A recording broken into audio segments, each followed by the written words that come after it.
Good morning, everyone. Good morning. My name is Goughnour, and I'm honored to be moderating this very important panel this morning with some experts who are very solution-oriented. I'm trying to really figure out how do we start addressing some of the issues women face when they enter the workforce, and how do we make more comfortable workplaces. So I'm going to have the panelists say a bit more about what they do, and then we'll get into some questions, and we'll stop about 15 minutes early and give you all an opportunity to ask questions of the panelists as well. Shaunna, would you like to start? Sure. I'm super excited to be here. Thank you all for having me. I'm Shaunna Thomas. I'm from Ultraviolet. I am a co-founder with my partner Nita Chaudhry and co-executive director. We launched Ultraviolet in 2012. So we are 5 years old. One foundation told me the other day that we're part of the old guard now, which I thought was hilarious. In any case, I'm so used to saying we're a brand new organization, but apparently that's not true in the age of Trump. So we come to this conversation having had an analysis when we launched that has somewhat evolved, as it should, as you might expect. But when we launched, Nita, my co-founder, was head of major national campaigns at Move On. I was essentially their lobbyist. Oh, I'm sorry. Yeah. Apparently, we all need to hold our mics. That's so obvious. I'm sorry I wasn't doing that. So what I was saying was when we launched, we had an analysis about what was needed in the women's movement to launch something that would contribute to the organizing that needed to happen in order for equity to become more of a reality. And what we were observing, Nita was head of national campaigns at Move On. I was essentially operating as their lobbyist. I was sort of working to connect major grassroots online memberships like Move On, Democracy for America, Progressive Change Campaign Committee, and others with progressive members of Congress. So this was during the Obama administration. This was actually, when we started working together was when we controlled the whole Congress and the White House, obviously. And by we, I meant, at the time, I was, we were doing more political work. So when I say we, I mean Democrats. Now, of course, we do nonpartisan work, but at the time, it should have been easy, right, to protect women's interests in major pieces of legislation getting passed. But instead, what we saw was that every time we were on the verge of helping to pass some major piece of legislation, women would get thrown right under the bus. Whether it was healthcare, which is probably the most well-known example, with the Stupak Amendment, which is essentially, an abortion right. They just really wanted to put in stone that if you couldn't afford an abortion, the government definitely wasn't going to help you. But the lesser-known example was very shortly thereafter, they used the very same tactic, attaching an abortion rider in order to pass a tax cuts bill. So what had become true in the Democratic Party, which is supposed to be the party that represents themselves as protecting women's rights, was actually saw political value in undermining women in order to get major things done in DC. So that was obviously a huge problem.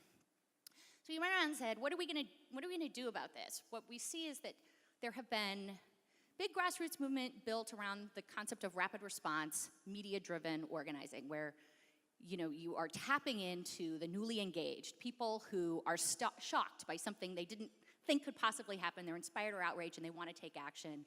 And you use that moment to give them something to do in that moment that they've been inspired or outraged. We've been applying this model for organizing and building huge bases of activists around every other issue except women's issues in a major way. So the question was why? Well, the answer was nobody wanted to who was doing these multi-issue things. They just didn't see themselves as organizations that were ever going to narrowly focus on women. Huge political miscalculation in my view, but in any case, we accepted it and said, fine. It sounds like if there's something that is going to be built in that direction, somebody's going to have to do it, and so we did. And so we launched Ultraviolet in 2012. Our first major campaign was to hold the Komen Foundation accountable for trying to defund Planned Parenthood's breast health program. And one of the big things that we knew going in, and I promise this will be short and we can move on. We will have time to go into more depth as well. Okay, Yeah. cool. Right, thank you. So the short version of this is that, what we also understood is that we had to do rapid response. We had to be willing to take on who should have been our allies in the Democratic Party, also the Republican Party. This had to be like there was an equal opportunity set of actors here who we needed to be holding accountable. We needed to create a new incentive system. We needed to make it harder to undermine women. We needed to make it politically advantageous to not just protect them, but to advance their rights. And so that's what we set out to do. I know we'll have more time to talk about examples, but anyway, thanks again. I'm psyched to be here. Great. Ursula, a bit more about your organization and what you do? Sure. I'm Ursula Mead. I'm the CEO and co-founder of InHerSight, where we help women find the companies and the workplaces where they're going to be successful.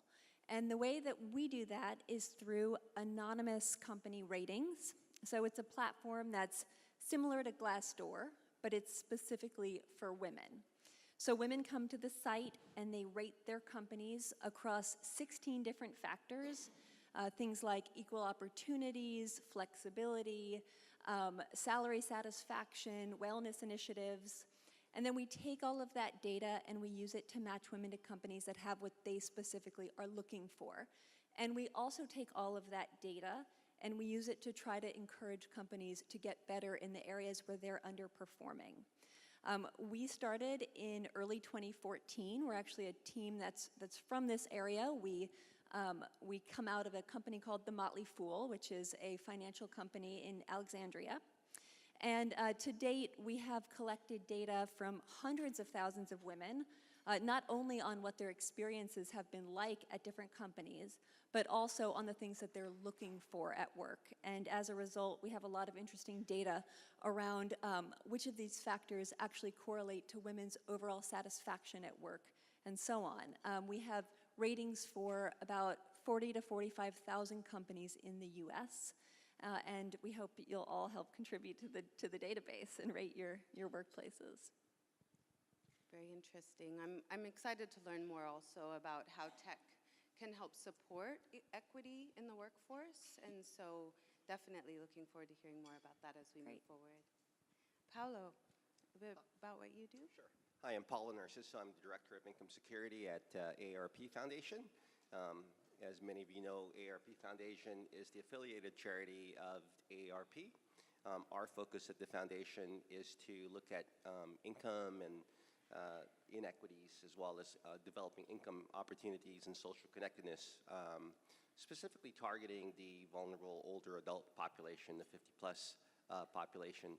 Our concern, or our focus specifically with this particular summit and this discussion, is as we look at income security issues, specifically for women who are still working, a lot of people actually aren't retiring, and the workforce is increasingly more diverse, which is great, as well as more and more women are going to the workforce.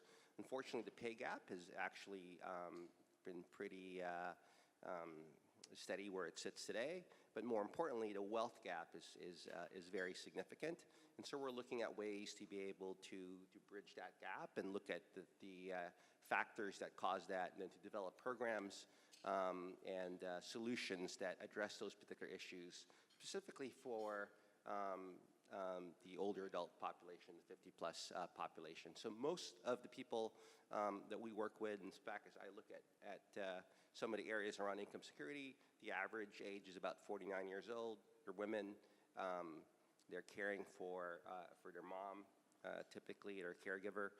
They are spending about 24, 25 hours a week doing that, spending about $7,000 a year as a caregiver for their parent or for potentially their spouse.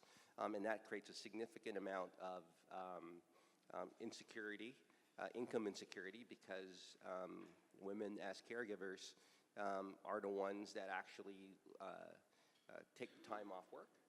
They're the ones that, when you take time off work, end up reducing your pay, retiring early because of that, to be able to care for somebody, and that creates a significant amount of wealth disparity. So those are the type of issues that we're looking at as a foundation. Fascinating. I've heard the generation you're talking about kind of called the sandwich generation, right? They're caring for children as well as older family members, and a lot of the work goes unpaid, right? And then does start to impact probably also their health, but their wealth and income as well. And so I think that's a great opportunity to start talking about, from each of your perspectives, what are some of the biggest obstacles women face in the workforce? I think you've lifted up several. The pay gap, obviously. We know that a dollar is not a dollar for everyone, right? And really trying to figure out multi-systemic ways to address that. You know, is it through policy, as Shaunna has mentioned? You know, with the work Ursula's doing, are there ways to kind of capture some of that and use that, perhaps not in the policy realm, but to shift internal policies of organizations to try to have parity? Or are there some other ways we can start framing the conversation, as Paolo, spoke about? Would it be different if women were given, funding for caregiving on top of the work they're already doing to kind of change that subsidizing structure? So I'm not sure which of you would like to start, but lifting up some of the obstacles you see. I'm happy to start. So I think one of the biggest obstacles when we talk about gender equality in the workplace is that it does encompass so many different things. So the pay gap, female representation in leadership, access to equal opportunities, access to flexibility, access to good maternity and adoptive leave. There are a ton of different issues that are rolled up under gender equality at work. And when you take the fact that gender equality at work, which we're decades, if not centuries, away from reaching, and you pair that with something that Shaunna has talked about, which is the fact that it can be very difficult to mobilize women, and that there haven't been a lot of tools for mobilizing women en masse, it can be very difficult to work toward progress on all of these different fronts. The things that Shaunna's looking for example, from a workplace or a company in terms of support are different from the things that I'm looking for. Kat's experience at work and whether she's faced gender discrimination is probably different from Sue, who sits next to me at a desk. And because we've all had these different experiences, and because we have all of our own definitions of what it means to be successful, it can be very difficult to mobilize and use what I think are really some of the best conditions we've ever had right now for making progress on these issues, but to use this opportunity to advance on a lot of them. When we look at some of the stats that are out there on a lot of these different fronts, it's shocking. Just 12% of private sector employers offer fully paid maternity leave, and that's not a number that's trended consistently up. Only 10% of companies offer daily work schedule flexibility, And if you look at women in leadership, just 8% of Fortune 500 executive officer positions are held by women. So there are a lot of major gaps that we need to make up in a lot of different areas. So what I see happening is we have all of these different issues. We have women who have all these different experiences and not a lot of tools for mobilizing and acting together. And then what ends up happening as a result is we turn over the narrative and we turn over the solutions to other groups because we haven't filled that. And one group that comes to mind for me, of course, is companies themselves.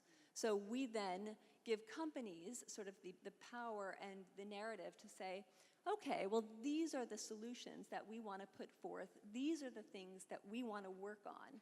And unfortunately, the progress isn't being made fast enough. It's not being made widely enough.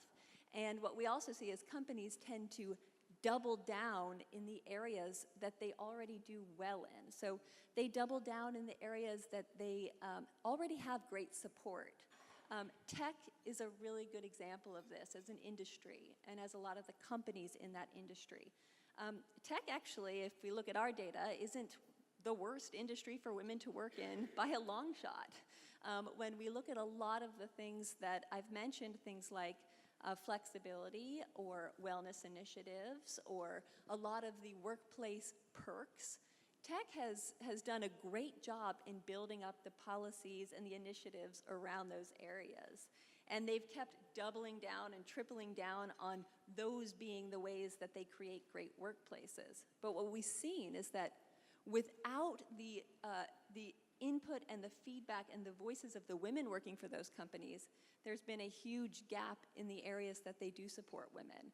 Areas like female representation in leadership, areas like responding to women's safety and hostile work environment concerns around things like sexual harassment.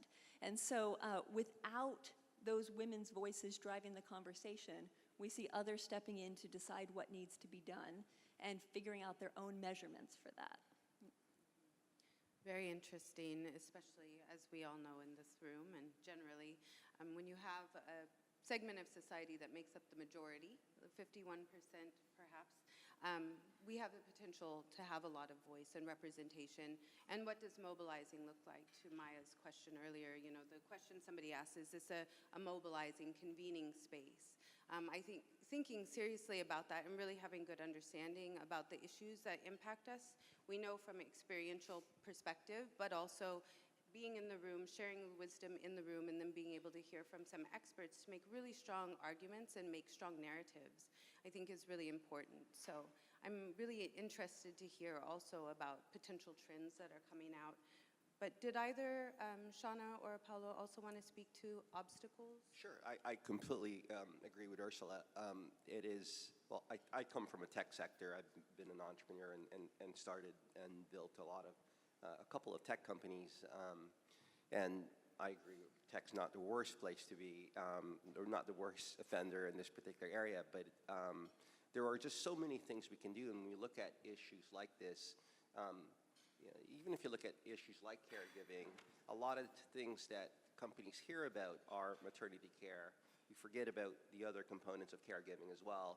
As people age, caregivers, people think are just the older population, the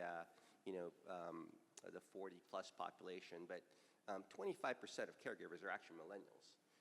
And so there needs to be people speaking up about that in the company. It is also an organizational development issue where companies, if they hear from their employees, say they will be more than happy to be able to create policies and conditions that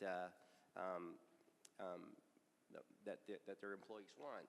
The problem is also that the utilization of those benefits are actually quite small.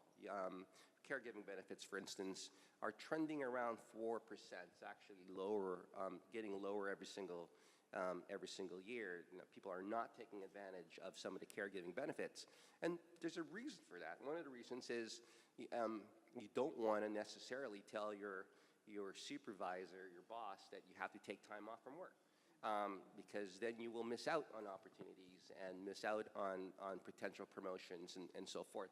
So we have to create a culture within those organizations that take a look at kind of the entire employee well-being and develop some strategies around being able to address that in the workplace.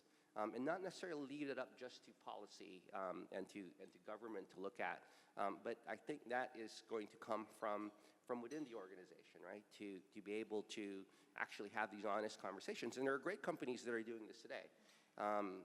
Intel is doing a great job of doing that. GE is doing a great job of doing that. EY is doing a fantastic job about doing that. They're educating about 4.5 million employees today in the United States around these particular holistic issues. When we start recognizing also the kind of the economic costs, when you lose somebody in the workplace and the contributions that the experienced women leaders have in the workplace, it's a significant loss for the business. You can quantify it roughly to around $300,000 a year. That is a significant cost. And so we need to look at it as well from an economic perspective and put a number to it. And I think once we put a number to it, it becomes something that companies want to do, because it's definitely a financial issue at the same place. I want to add as well from an entrepreneurial perspective, because obviously I've been an entrepreneur almost all my life. One of the issues we have is we do not have enough When we talk about the wealth gap, it is, you have to create opportunities for women to be able to grow wealth. And part of that is entrepreneurship. I love to see all the different initiatives today around women entrepreneurship. Wiser's doing a fantastic job around that as well, but we need to do more of it. I was down in San Francisco a couple of weeks ago meeting with a couple of venture capital firms, and only less than 1% of the VC money actually goes to women. And if you look at women of color, it's significantly less than that. And you cannot tell me that a woman or a woman of color has a bad idea, not as good idea as other people out there who are getting tons and tons of money from a VC perspective. So we need to make changes in that by putting women as partners in VC firms to make those particular decisions, as well as obviously adding them to the boards of some companies. And actually, to one of your points, Paolo, there are companies that are starting to look at very specifically the impact of women's financial stability on their ability to take risks in the workplace, which is some new interesting research that's coming out.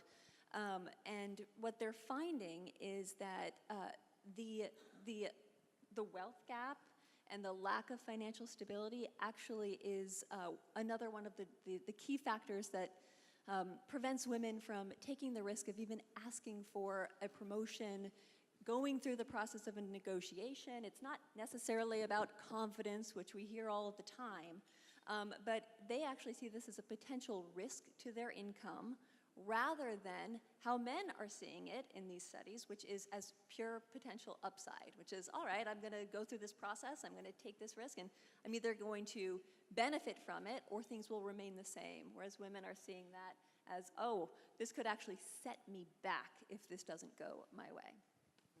Well, and they're right.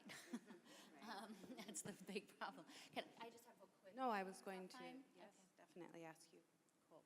So yeah, so I guess I'll just take one tack of this, and both of you mentioned the word, like culture, right? Culture, I would argue, is one of the biggest obstacles to gender equity in the workplace, particularly the intersection of sexism and racism. That, to me, at least from my experience working with our members and what people respond to, is there are of course policy solutions to deal with that problem, but the real issue, and I'll give you an example of why I think this is true in the UK, is that the things that fall through the cracks of policy are where women get stuck a lot, right? So let's take the tech industry, for example. I agree, they're not the worst. That's just true on the data. But they also talk about themselves like they're the best, right? So even if you're looking at like Facebook, right? Even they will say you basically can't find a better place to work if you're a woman, has basically been their thing. Except if you work as a janitor, in their child care department, you have no benefits at all, none. They don't even think about those people as workers, right? And if you do work, let's say you're a developer or you work in like customer service, you have the opportunity to take a whole bunch of maternity leave. I forget the number, but it's like at least 6 months, something like that. But every single person I've spoken to who works there says if you take that, your job will not be there when you come back. So policy solutions are important, obviously. We need the standards to be set for what it means to treat people as humans. And you have to have a culture that supports all people to take advantage of the policies that are in place. And so one of the things that I think is probably very true is that you can't focus these policy solutions on just women, right? They have to be available to everybody. Because you say it's just for women. It almost gives your boss, assuming they're a man, or even sometimes if they're a woman, even more of a reason not to hire you or not to promote you. And the example I was going to give in the UK is, so in the UK you have 6 months guaranteed by the government. there's been a lot of discussion about the fact that 6 months is just inhumane. People need a year with their children when they're born. Yeah, I agree, except only for women. And so not only do men not have the opportunity to stay home with their kids, but when you don't take advantage of this benefit, there's this sort of cultural association that means you're sort of a bad mom, right? That you haven't taken advantage of this because you don't care enough about your child, you care more about your career. This is like this horrible position that these women find themselves in. So for us, like, that's why we focus a lot on incentives and a lot on culture, because even if the policy is in place, there has to be a culture that supports everybody to take advantage of the policies that exist to support them, as I said, as human beings. And there has to be incentives in play, or disincentives in place for companies to allow a culture of oppression to persist. So anyway, that's a short version. But. And actually, Shaunna, to that point, so when I say we have ratings for all of these policies and initiatives, we actually expose a lot of really interesting stories like that you're describing at Facebook, where they have great policies on paper, but in practice, the soft policy and the implementation of that policy isn't working. And so when you pair these hard policies, these hard stats like the percent of women at different levels in the organization, the existence of initiatives, when you pair those things that are in the employee handbook with how satisfied women are with those policies and initiatives, then you really get the true story. Then you start to see where more means more, and where you can have a great policy on paper, but people are very unsatisfied because when they come back from using that policy, they're penalized in some way. We also see the reverse is true. We see companies that have mediocre policies or small percents of women in leadership, where the women are really satisfied with those things because they're implemented really well. So it is really important to figure out better ways to measure the reality of the workplace for women, because otherwise you're going to end up with a whole bunch of boxes that are being checked, and everything looks great on paper, but it's still not working, and the systems are still failing women. Right. One of the promises to me of equity is really using data and outcomes to drive behavior, culture shift, internal and external, right? And being able to use verifiable, data. And then really, to me, to your point, Shaunna, is pegging it to parity, right? We're not asking for anything over and above for, people of color, for low-income people, for women. It's really trying to all realize a dollar for a dollar and have opportunities for promotion and to advance, right? And so I think, Paolo, you did mention something about wealth, and then about the disproportionate or disparate impact on women of color.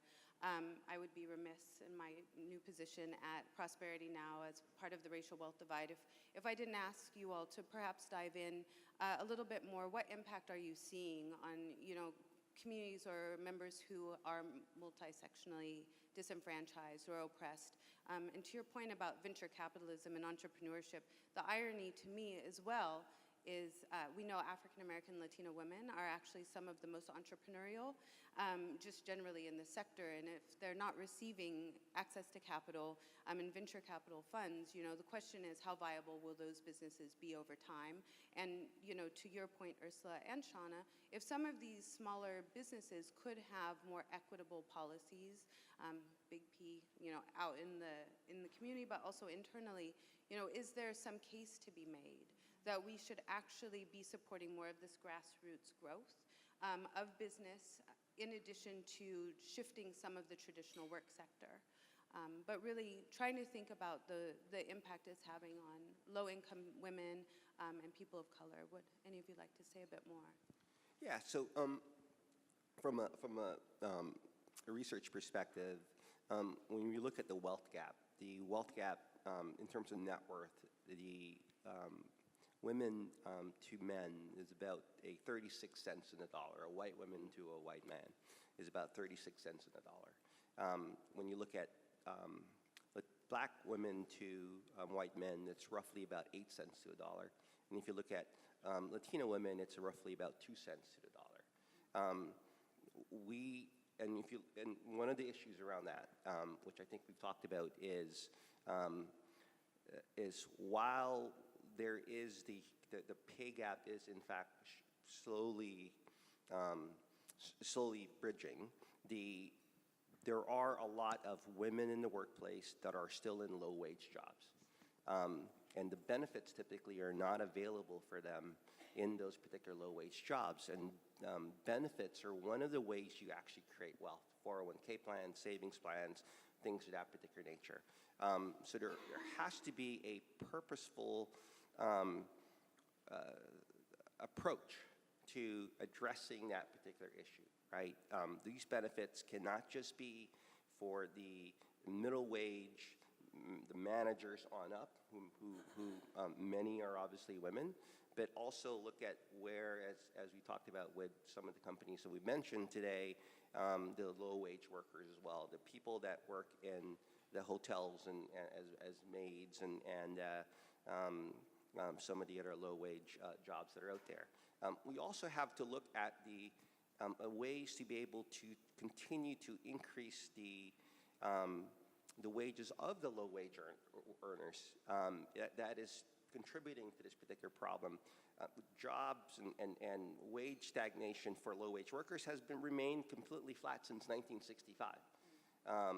So it hasn't improved. Incumbent workers, low-wage workers, are actually getting paid less today than they were in 1965, right? So the way to approach that is to focus on being able to take an incumbent worker and find ways to be able to train them to take on the higher level jobs and to be able to move up in the position. And somebody getting $9 an hour and then being promoted to take on a job that's getting paid $13 an hour, while not necessarily a living wage, is transformational. So we need to continue to be able to look at ways to be able to do that. From an entrepreneurship perspective is another way that we build wealth. And so there has to be opportunities for women, specifically women of color, to do that. I tend to be one of the people on one side that don't think it ought to be equal. I think that we ought to move a little further and push for more policies that are supportive of women and women of color than just saying we just want to be equal. If we just want to be equal, it will take a long time for that to happen, right? So I think we need to be much more aggressive in looking for solutions around that. So that's one of the things that is kind of holistically contributing to this wealth gap. And we've got to improve ways to be able to access benefits, including 401ks and retirement. We have to look at ways to be able to build wealth around entrepreneurship. And the second thing is, and I go back to my original point around caregivers, when a woman leaves, when 81% of the caregivers are women, when they leave the workforce, even for a few hours, they give up about $300,000 in lost wages. That's for a middle-income woman. Low-wage earner cannot give away a couple of hours a week. I mean, it is a life-and-death situation at that particular point. Talk about insecurity. You will not have enough income to be able to meet the bills if that particularly happens. So we have to look at ways that then support caregiving, because a lot of caregiving now occurs in the home. So we have to look at how we spread that risk, right? Not just to the individual, the family person that gives the care, but even to the society in general. Great point about the need to disproportionately allocate opportunity and resources and policy to even get to equality, right? And I think that's the promise of equity as well, that we are saying some of these long-standing entrenched problems are going to require more concerted effort and investment of time, energy, innovation on the front end to create some kind of level playing field going forward, because there's been so many decades or generations, to your point, centuries of disinvestment or inequality that we're trying to make up for. So did either of you, Shaunna or Ursula, want to speak to the impact on women of color, low-income women? Oh, sorry. Low-income or women of color, the impact? Sure. I just want to say I really appreciate Paolo, for having these really important stats and data at your fingertips, because I think that tells the whole story in a lot of ways. You know, you can't really argue that racism isn't a huge factor in the financial position that women of color find themselves around the country. I mean, it is a fact that the most poorly paid, most undervalued people in the country are women of color, period. And therefore, most of our solutions have to focus on countering the effect of that. But I will say that, so pay gap is a real thing. Minimum wage is a real thing. I guess the one other thing there are a lot of factors, but the one other thing I would point to that we've been talking about a lot internally at Ultraviolet anyways, when we look at the economic security work we take on, is that the truth is that the structural realities that impact everybody are disproportionately impacting women and women of color, but we still have to talk about them. Even though the wage gap is very specifically a woman-oriented thing, it is a huge problem for women and women of color that despite the prosperity we are experiencing in theory as a nation, the top 1% have captured all of that wealth. We are not, there is no policy around the wage gap that is going to solve for that really fundamental problem with how our economy is structured. So I don't mean to, that's not like a wet blanket throw, but I'm just trying to, the point is the conversation has to be a lot broader than the things that we typically associate, I think, just with women-centered policy like childcare or the pay gap. One thing I will add on the topic and the disproportionate effects of these policies and cultures on women of color is that we do collect a lot of data and ways to look at the data based on things like race, sexuality, education level, and when we look specifically at the experiences women of color are having, across the board, their satisfaction is lower with their support in the workplace for all of the reasons we're talking about. There are several areas that the significance is much greater. So across all the areas, it's statistically significant, but as you know, from a statistical sense, that may not be a huge difference in the numbers. But there are a few areas where the divergence in experience is really notable in absolute numbers and also on a significance level. And those are in perception of access to equal opportunities, access to management and promotional opportunities, salary satisfaction, of course, with all that we know about the wage gap, and also around people's experience with their colleagues. This is something that we measure. We ask women to rate the people they work with, which we define as respectful, professional, and unbiased. And there we see another big gap in experience, all with much lower satisfaction ratings. What is very powerful about having that data is that as our data set continues to grow, when you go to a company's page and you see these overall scores, we will soon be able to give you the ability to filter and slice that based on all of these different looks and all of these different dimensions. And that additional transparency can be a really big catalyst for change, especially as companies are needing to respond to what they're seeing. Is your data open source then, or how would one view the data you collect? So when you go to the site, you can search by company name, and you can see how many ratings there are, the data at every single specific factor level. You can look at comments if women have left comments about their experience. And as the data sets grow for each company, so companies can have anywhere from a handful of ratings to, let's say, 1,000 ratings from women, then you'll be able to filter and drill down and look at experiences at different levels and by different dimensions. Excellent. So we have about 5 more minutes for our section, and then we'll open it up for Q&A. So definitely be thinking about things you'd like to ask our panelists. We talked a lot about maternity and family roles and benefits and how they can start to close the wealth gap, and then also solutions around income, the equity pay gap. I really do want to shift us also to solutions, because I think you all have come up with some amazing new interventions in the market.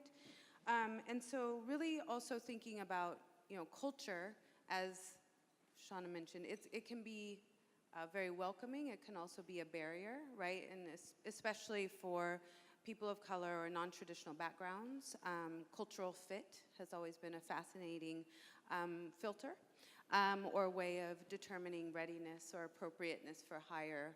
But also thinking about some of those more systemic changes that are possible, so the micro and macro level. What can we do to start to band together, to use data, to do transparency push? I think there's something very powerful about having data available that can be seen to help to create opportunities for advocacy, as you're saying, Shaunna.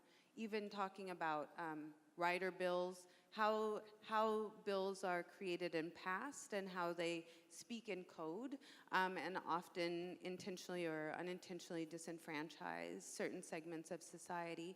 And then just any kind of closing thoughts before we open it up to the group.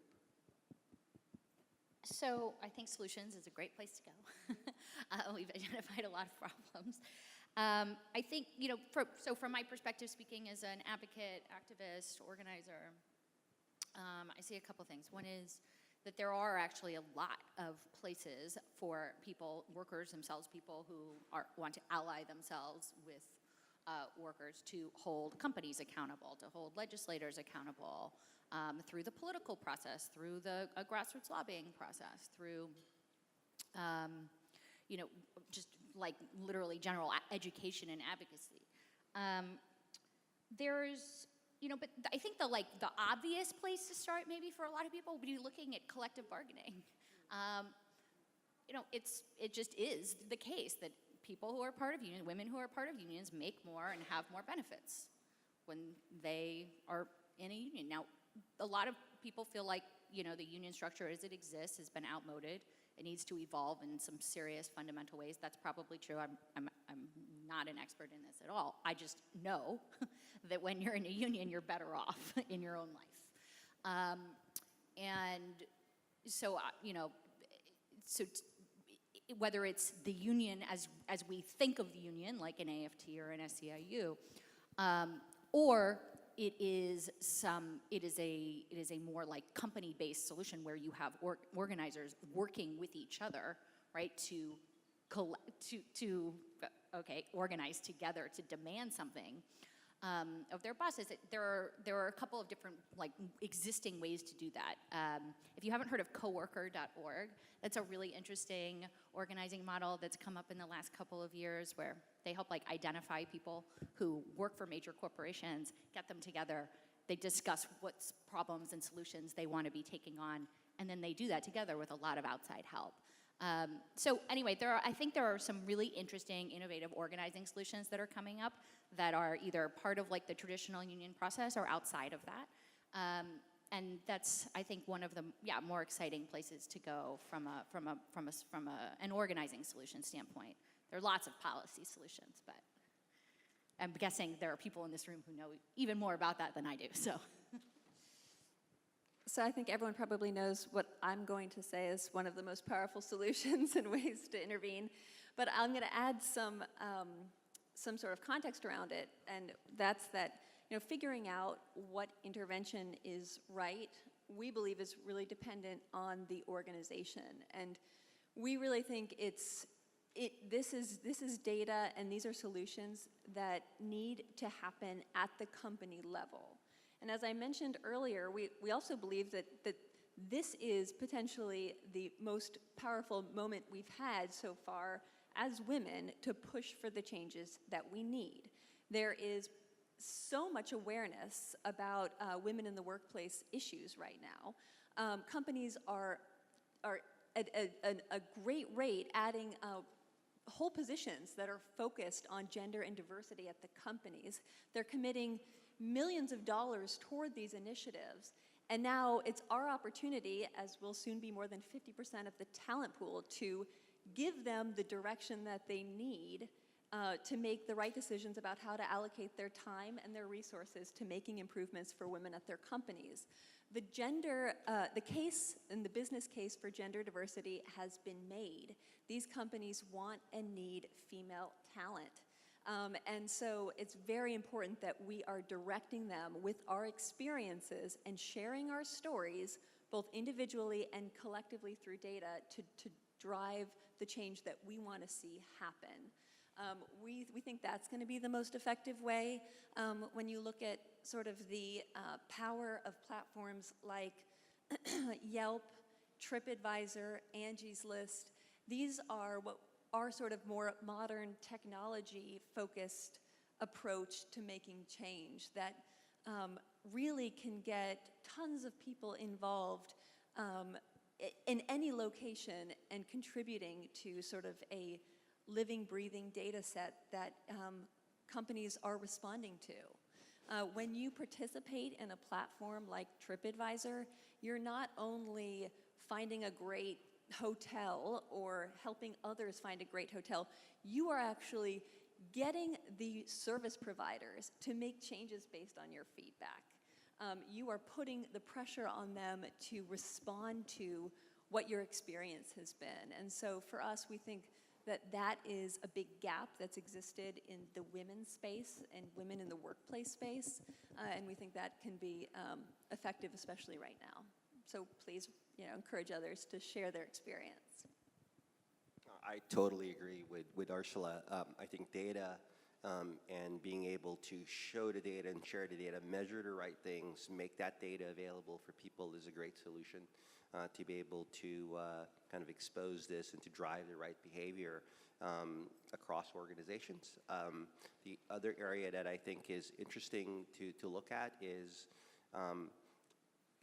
the voice of the low-wage workers is sometimes not heard or oftentimes not heard. And so we need to create platforms for them to be able to be heard as well, because most of the time they're hidden. Companies need to begin measuring not just the diversity of the women in the workplace, how many have we hired and so forth, and how many people are on the board, but we also have to look at just aggregating actual pay data and saying, well, if I have X% of workers and only my low-wage workers are predominantly women, and this is the total amount of our payroll dollars, those need to be exposed as well, and so that we can make better decisions. So I'm completely in agreement with Ursula in terms of their approach of using data to be able to drive some of the right behaviors in the workplace. The last thing is to be able to look at companies that have done a great job of doing this and make them examples. Obviously, I'm proud of AARP and proud of AARP Foundation. We've got a great CEO. My president at the foundation, Lisa Reisen, is fantastic. What we do in terms of our benefits are I think are phenomenal, and those things need to be exposed across so people say, hey, look, it's possible to do this, right? In different organizations, to give 2 weeks off for caregiving, to be much more flexible in terms of how people use their time, to not penalize people when they take time off to be able to care for their families, whether it's for maternity or for caregiving, it doesn't really matter. To be able to put hours into training, we are required to do 50 hours worth of training every single year, and that's for every single person in the company. So those type of things work, and we need to continue to be able to kind of hold those up, as well as companies like GE, Intel, Ernst & Young, and others that have done a great job in this particular area. Great. I don't know if we'll have a microphone walking around. Is that the thought? Yep, okay, I can't see with the lights. So we're gonna open it up for the Q&A. We have about 10 minutes. I see a hand in the back. Oh, several hands. So thank you for taking the microphone around. Hello, my name is Genoveva Islas, and I'm from California's Central Valley. I'm a Latina and a proud child of immigrant farm workers. And I have 2 comments to make. One is that I am a little disappointed by the absence of Latina voices at the conference, because Latinas are struggling definitely with the health consequences and wealth creation that we're speaking to here today. I think that one of the biggest issues that we haven't yet spoken to is our failed immigration policies that place immigrant women at greater risk and exploitation. These are women, thank you. You know, these are women who are picking the fruits and vegetables that keep all of us healthy. They're folding our beds and making our lives better in the places where we are visiting, and like this hotel. They're women who get up every day to go in these fields and face struggles, real issues in relation to being raped, like I said, exploited. And it is caused by our failed immigration policies. So I'm not here asking for solidarity with these women. I'm asking for you to fight for justice with us for them. And I think we raised issues at the opening panel about the importance of looking at fair food policies through the Farm Bill. But I think likewise, we really need to prioritize those just policies in our failed immigration system, because as long as we allow our immigration system to fail, we are sanctioning the exploitation of these women. Thank you. I'm sorry, was there a question in that? I think your point is very, very valid, and I hope the organizers of the conference participate and hear what you've said, but did you have a question as well? I didn't know if I missed it. I just want to make sure that we respond properly. Well, I guess I just wanted to open it up to those other issues that we're not hearing in particular, that are very much in line and in trend with this, what I assumed was the intention of this day. I can add a question, you know, in terms of organizing. Again, farm worker, North Carolina has just passed a law that allows farmers to not allow farm workers to unionize. We have one union in North Carolina that has fought for the rights of farm workers for the last, since I've been there, 20 years or so. So how do you fight legislatures who are intentionally creating laws to keep people down? Yeah, that is the question in the United States, isn't it? Yeah.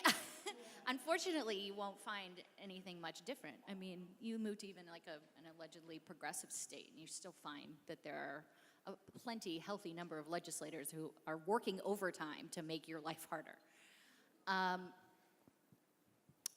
So I first of all, I 1,000% agree that actually this is particularly true in the case of immigrants.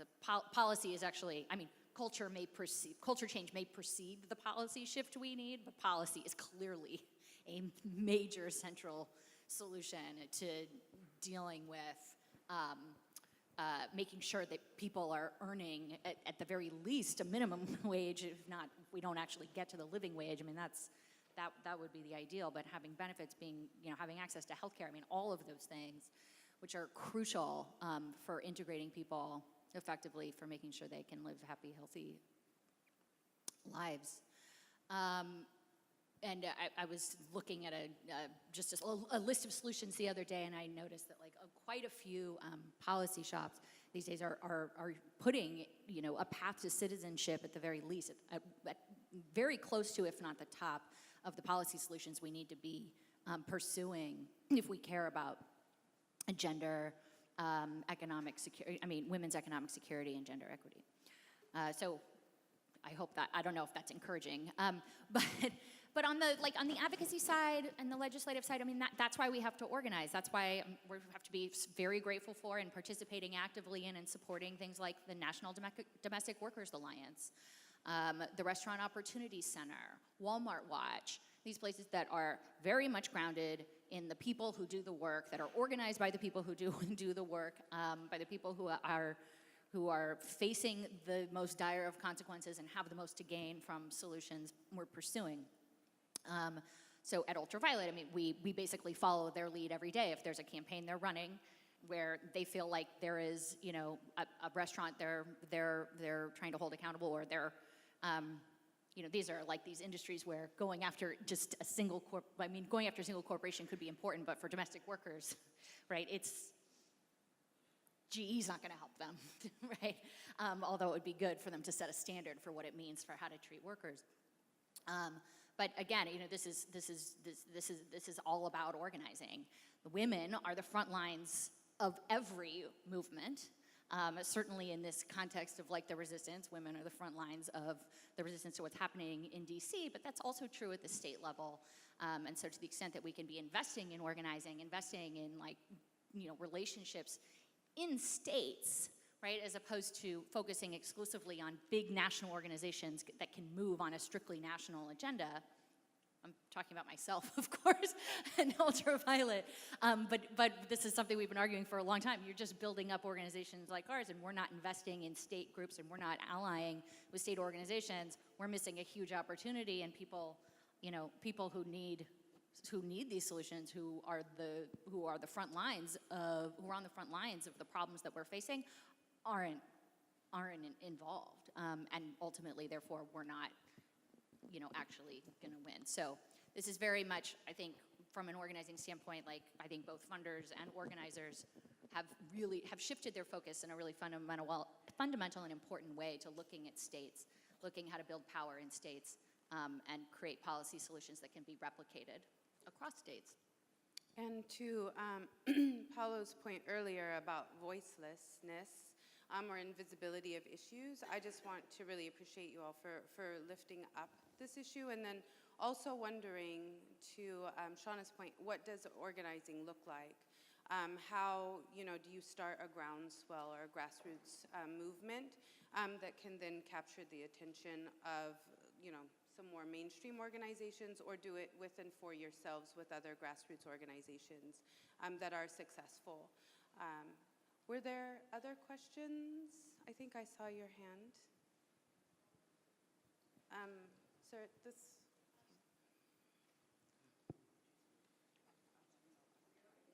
Hello. I wanted to speak to Paolo's point. The thing that stuck out to me the most was you saying you can't tell you that a woman of color has not come up with a great idea. I'm here to tell you that last month Forbes named me the next Steve Jobs. And you, nor most people in this room, even know that. And so my question is, how can we leverage the key success stories to break through the minutia and the perspective? I don't really feel as though it's economic opportunity. I feel as though it's more of the society and perspective, because if I was of a different demographic, I would be rolling in rubles and there would be some type of parade thrown for me. So how do we as a culture leverage our success stories for our own community as well as for the larger society? Like, should I put a billboard up on the turnpike? Like, I'm really for real. How do we leverage our internal opportunities for a larger society? Yeah, I think there are organizations that are trying to do that today. There's an organization called Digital Divide that is online, and they're particularly looking at entrepreneurial opportunities and the measuring the amount of investment and the access to a lot of the venture capital funds that are out there. I also see, so that's one area where people can rally around, and it's a great organization as well. But there are things that a lot of local organizations do. I work with about 29 grantees around the United States that are focused predominantly on how do we drive more women entrepreneurs, specifically from minority populations. Organizations like Kiva, for instance, are very focused on how do we make direct loans, zero interest loans to businesses that are not necessarily high tech to be able to start with, but can certainly are the lifeblood of this particular country. So those are the things that are happening today. And my advice, or what I would encourage, what we do internally and what I would encourage other organizations to do is, again, you have to purposefully look for these organizations and then lift them up and use them as examples, because if we don't do that, you will always hear the success stories of people from Silicon Valley or from Silicon Alley in New York, and you drown out some of the opportunities and some of the success stories. The more success stories we hear, the more people are going to drive to be able to also invest in those particular companies. So those are the type of things that we at least have to do purposefully on our end. So I want to thank you all for your participation and for listening. We are a little bit over time, and I know you all have a full day. We can take 2 more questions? Never mind. We can take 2 more questions. I hear you. We'll get you. Where's the microphone, please?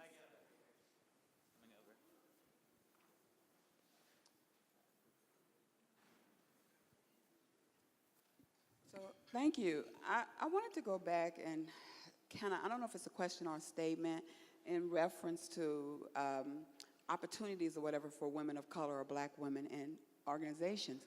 And I'm just thinking, I know there's a lot of ways that we can do this. We can work from the top, the middle, the bottom. But how do we use the places of power that we have to create opportunities? So there's lots of entrepreneur opportunities. There's lots of white women who carry lots of power in organizations. And we have these kind of meetings and we sit and we talk about what happens in, like I feel really bad that black women are not being elevated, Hispanic women or whatever.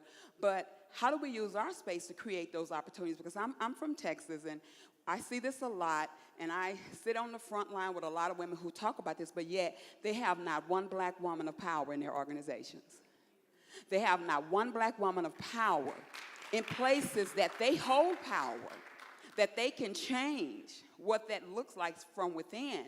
So how do we how do we create cultural shifts inside of the work that we're doing? Because I think that would help a lot if some of these people who have this power would begin to share this power. So it's great for us to have you all on the front line with us, fighting the fight. But also, we need you to take the fight back into those places where you do hold power. And maybe, and I'm not saying just give people jobs just to say I have people working for me. I'm saying opportunities that hold real power. And people feel that it's power and this is authentic. I absolutely agree. This is a related sort of observation that some fellow women who work in this space and I have shared, which is one of the challenges that we see is that when we do on those great occasions have women in power who in theory are empowered to change the systems, they're not. And we talk a lot about why that is, and one of the common trends we're seeing is this idea that it worked for me, therefore it's not broken. And it's something that we try to, when we're talking about this topic, break down this notion of just because the environment allowed certain women who have made it to positions of power to get where they are, that doesn't mean that the system's not broken. And breaking through that awareness and trying through data to show women who do make it to the top and do make it to those powerful positions, just how many women are left behind in those same conditions. And so that's one of the things that we talk a lot about, because I completely agree. It's not happening enough where the empowered women are actually making change for others. Great point. And do we still have time for one more question? Okay. I'm not going to choose. Hi, my name is Nadine Blackwell. I'm from Philadelphia. I just want to address a few things. Number one, I think that one of the things that you forgot to mention is that people who have power and wealth are not going to share it or give it to anyone. Secondly of all, when you said about women being mobilized, The Million Woman March, it didn't say Black Woman's Million Woman March, but yet and still, I did not see white women organizations there. I did not see a lot of organizations that represent, I don't like to use the term Latino, because there's no such place as Latina, a Latin place, but you know, I will say it, but people who are of Spanish descent were not there. So there have been movements. They are not involved in organizations that women have created around the murdering of their children. So mobilization cannot always be white women in charge setting forth their agenda. So the mobilization is going to have to be where you feel that it's okay for you to come but not be in charge. And that will help the mobilization. Gathering data digitally is elitist. If you want to know the real data, you have to go with where the real people who are being affected are. No one has ever asked me a question. I have 4 earned college degrees, 2 professional licenses. I'd never been asked anything, okay? But you have to go to the unemployment office to find out about the impact of unemployment on the family. Digitally, you're not going to have a computer at home if you can't pay your electric bill, okay? And I'm not putting anyone down, but I'm just saying the real places to collect your data. I haven't seen you in the unemployment office. I haven't seen you in the halfway house. I haven't seen you in prison. I haven't seen you. AARP, how are you serving us? And I'm elderly, along with being fat, black, poor, and nappy head. I'm also an elder. I'm an elderly woman also.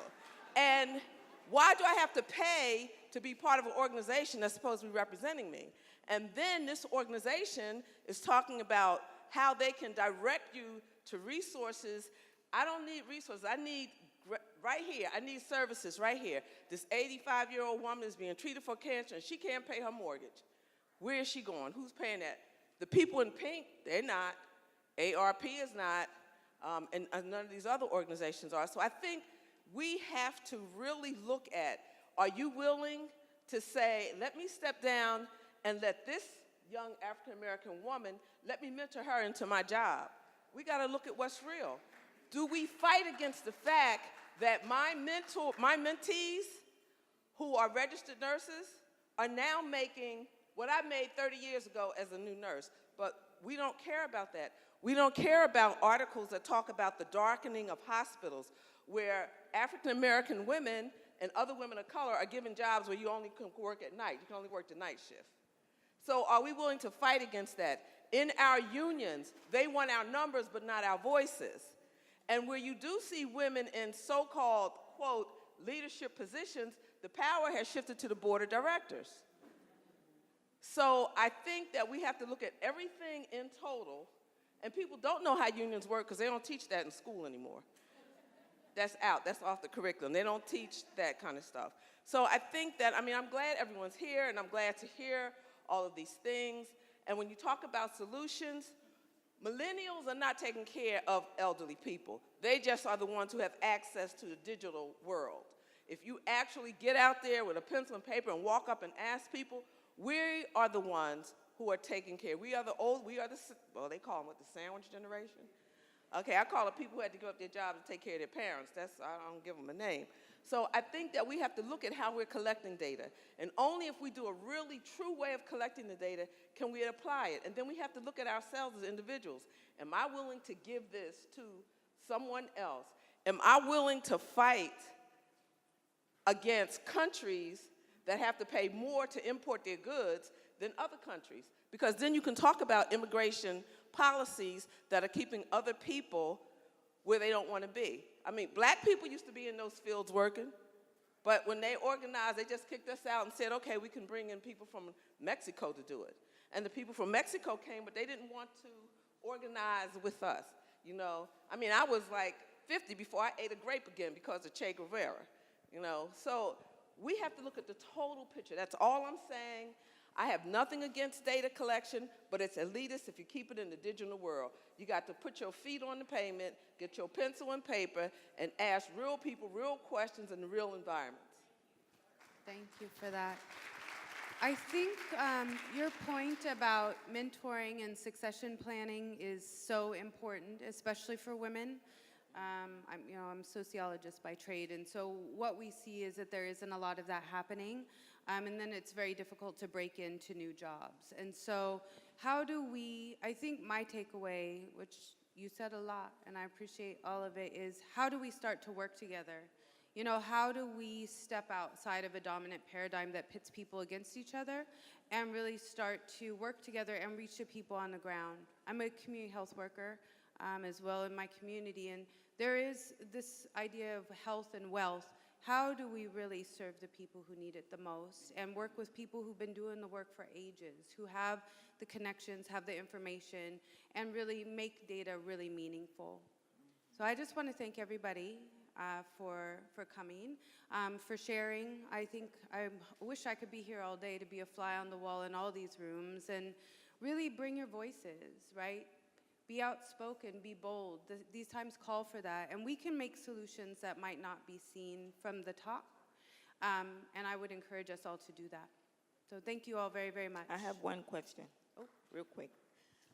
Coming from the veterans community, in reference to, I'm a woman veteran, and my nonprofit is the National Resource Society for Women Veterans. And when I think about the stability of women in the workplace, when veterans return back home from service, there is a disconnect from their experience in going into the workforce because they're not being accredited for their experience. And many of us went straight out of high school and may have a plethora of degrees, but those degrees are not counting towards our work experience because we may not have a various certification. So to speak on one particular one is project management. Most veterans, I would say 85% of our community have the experience of being a project manager because we were taught leadership from the beginning, and we had many projects to plan and process through our career.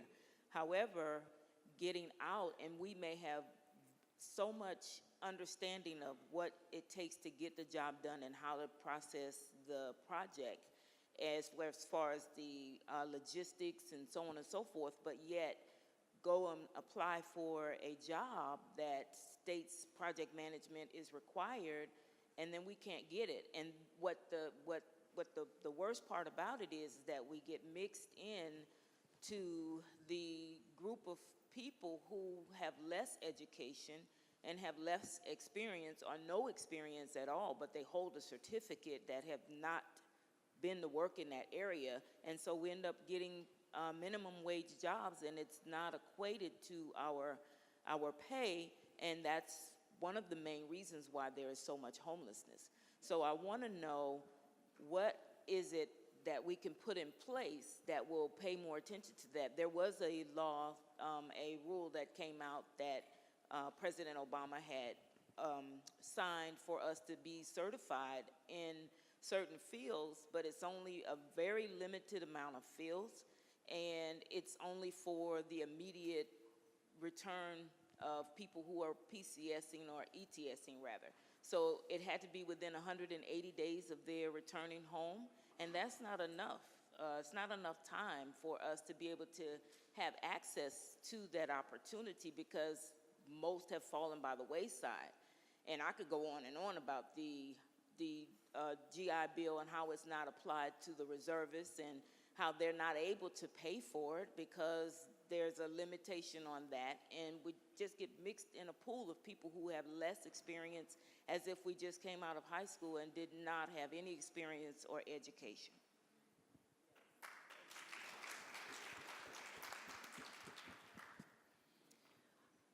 Those are great points, and again, it's definitely more difficult than we might have presented up here. Populations have a lot of barriers, right? And so I think there are opportunities in that to organize. Again, how do you lift up those stories and try to use education the way it was promised to the Black community specifically, that it was a great equalizer and that it would get us an opportunity. And then, yeah, veteran population. I think you all have lifted up a lot of vulnerable populations that might not have been mentioned. And so how do we have more robust conversations about who is in our house and who is in our community and who is the most impacted, and how do we forefront those efforts and initiatives? And I think through that we also find more solidarity with groups that we might not be identified with. So I am going to wrap it this time because I think we're over, and I think we have the next thing coming up. So I want to thank you all again for the intentional and thoughtful conversation, and thank you for all the work you're doing. We look forward to seeing what comes out of this. Thanks so much.